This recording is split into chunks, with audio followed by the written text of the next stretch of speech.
Autre chose à présent, le Conseil économique, social, environnemental et culturel a tenu sa première session ordinaire de l'année 2024. À cette rencontre, plusieurs points ont été abordés, entre autres l'adoption du programme d'activité et la question du déguerpissement et la problématique de l'habitat en Côte d'Ivoire. C'était en présence du représentant du président Gilbert Kafana et de plusieurs autorités et guides religieux venus marquer leur solidarité au CESEC. Zénab Dosso et Tima Traoré.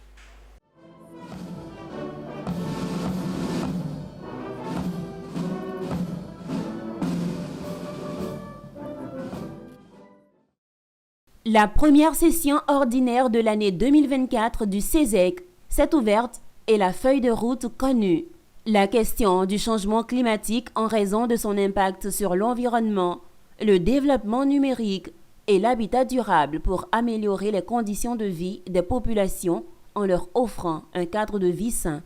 Ce sont entre autres les problématiques touchées par le président du Conseil économique, social, environnemental et culturel, Eugène Akaoele, face aux représentants de gouvernement, aux conseillers économiques, aux représentants des structures sœurs et aux chefs traditionnels et guides religieux. Cette session ordinaire constitue un cadre de réflexion pour entamer une nouvelle marche dans l'accomplissement des missions assignées au CESEC et permet de consolider les acquis nationaux et de renforcer la démocratie participative. Quant à la question de déguerpissement, le CESEC reste sensible et remercie le gouvernement pour les récentes mesures prises en faveur des populations concernées. La session ordinaire qui s'ouvre ce jour constitue le cadre autorisé par décret du président de la République en vue de permettre à notre institution de jouer pleinement son rôle à travers les avis qu'il est appelé à émettre à l'endroit de l'exécutif d'une part et du Parlement d'autre part. Il est une évidence.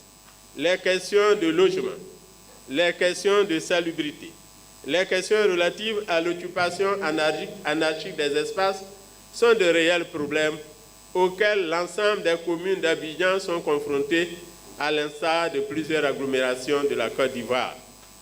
Le Conseil économique, social, environnemental et culturel reste sensible à cette situation et se félicite de ce que le président de la République ait mis en avant la nécessité de mettre de l'humanité dans toute action de développement et de garantir en toutes circonstances la dignité humaine.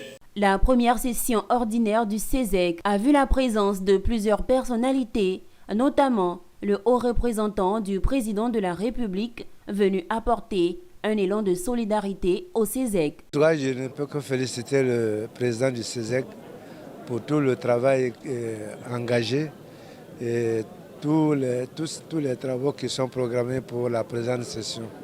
Je voudrais leur souhaiter donc que ces travaux se passent dans de bonnes conditions. Je sais que le président de la République fait confiance au président du CESEC. Féliciter le président de la densité de son discours et de la hauteur de vue qu'il a eu à aborder dans ce discours-là, en abordant l'actualité sportive, c'est-à-dire l'actualité sportive relevant de la victoire de notre pays à la CAN, et ensuite l'actualité du jour, c'est relatif au déguerpissement. Tel que défini par la Constitution de 2016, le CESEC, en tant que chambre consultative, donne son avis sur les projets de loi, d'ordonnance et sur les propositions de loi qui lui sont soumis.